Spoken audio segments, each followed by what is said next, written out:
Bonjour tout le monde, je m'appelle Serigne Bakesek, je suis étudiant en ma deuxième année à l'université Alioune Diop de Bambey, en développement en administration d'applications web. Pour ceux qui ne le connaissent pas, c'est en informatique. Aujourd'hui, tey duma réaliser vidéo bi en français mais je vais le faire en wolof parce que lu jëm ci affaire Campus France la te comme dafa doon loo xam ni dafa commencé bëri ay njuuj njaaj ak yu defee noonu donc yéen ñi nga xam samay frère ngeen ak samay sœur je serai apte à vous expliquer ça clairement parce que j'en étais victime de cela. bëriwaan na ci ñoo xam ni tey jii ñu ngi leen di wax naan leen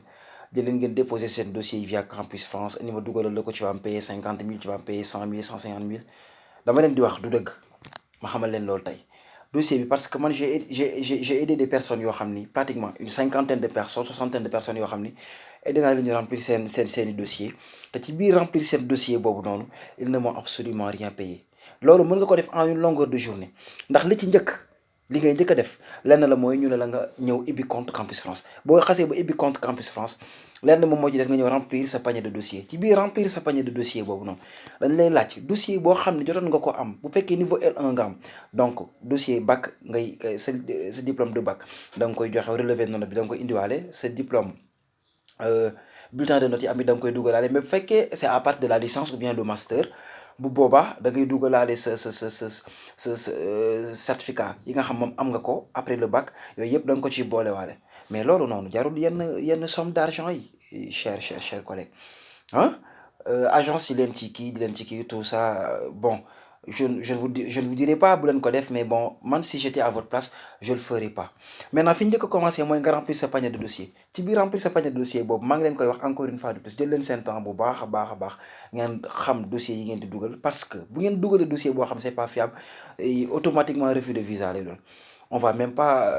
s'occuper de ça après remplir bi nga ñëw ci dossier ñu espace Campus France vérifier dossier bu demee di vérifier dossier bi après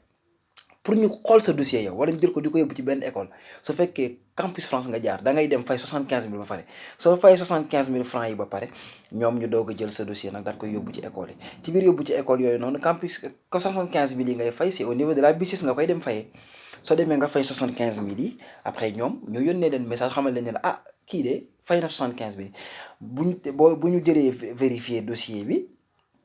après ñu daal lay jël dossier bi maintenant dugal ko ci biir université yi ci biir université yi bu ñu ko dugal ci université yi ñoom ñoo koy jël di saytu dossier bi saytu ko ñii daal lay nangul ñii daal lay bañal ce que je ne vous souhaite pas maa ngi ñaan ngeen am ay acceptation yu bari mais ci biir acceptation yi ci biir même remplir dossier bu ngeen di choisir université jël leen seen temps ngeen tànn bu baax a baax université yi ngeen dem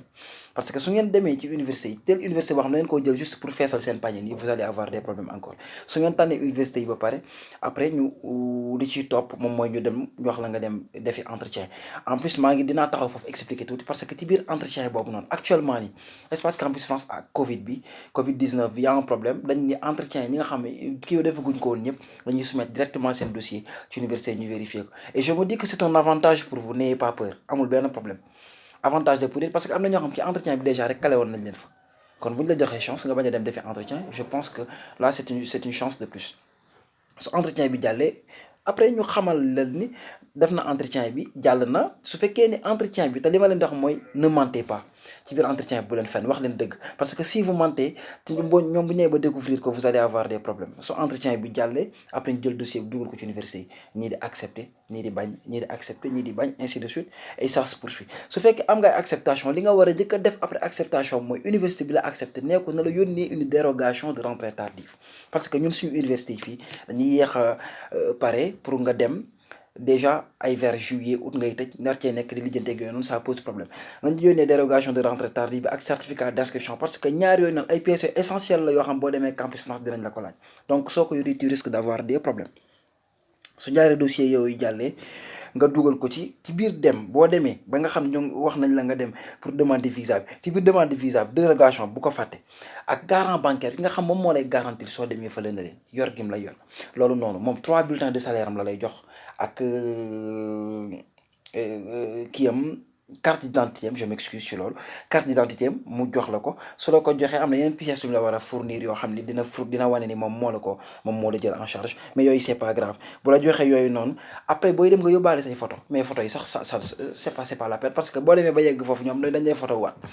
dañ lay fotaat et tout ça fait partie quand même de leur économie, il y a pas de problème nañ la fotowaat 4 photos yu ñu la photo nga yóbbaale ko ñu vérifier ndax dossier yi nga fournir yëpp dossier yëpp ça y est en parfaite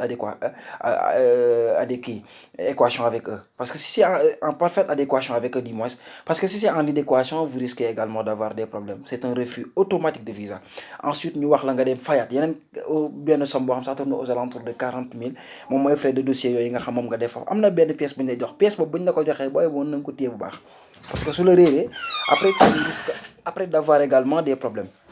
su loolu jàllee après tu vas devoir attendre à peine 21 jours yoo xam ni di nga ko xaaraat pour ñu mën laa woo nga ñëw jël si passeport bi soo demee di jëli passeport bi nag bon là-bas y a deux choses soit on l'accepte soit on vous le refuse maintenant si on vous l'accepte ah vous allez devoir voyager et bonne chance c'est ce que je vous souhaite mais si on vous le refuse également là c'est un problème et y a aucun problème ci biir refus boobu noonu naa leen ci xamalaat beneen affaire tamit bu fekkee dañ la ko refuser nañ la may 2 mois yoo xam ci biir 2 mois yi mën nga cee def recours boobu noonu pour ñu xoolaat la sa dossier mais souvent recours bi c'est rare nga def recours buñ ko vérifier may la possibilité pour nga dem kiiwaat ko donc loolu noonu moo doon li nga xam bëggum naa ni ko xam il ne faut pas accepter les arnaques xool leen ko xam mu dem mu kiiwal leen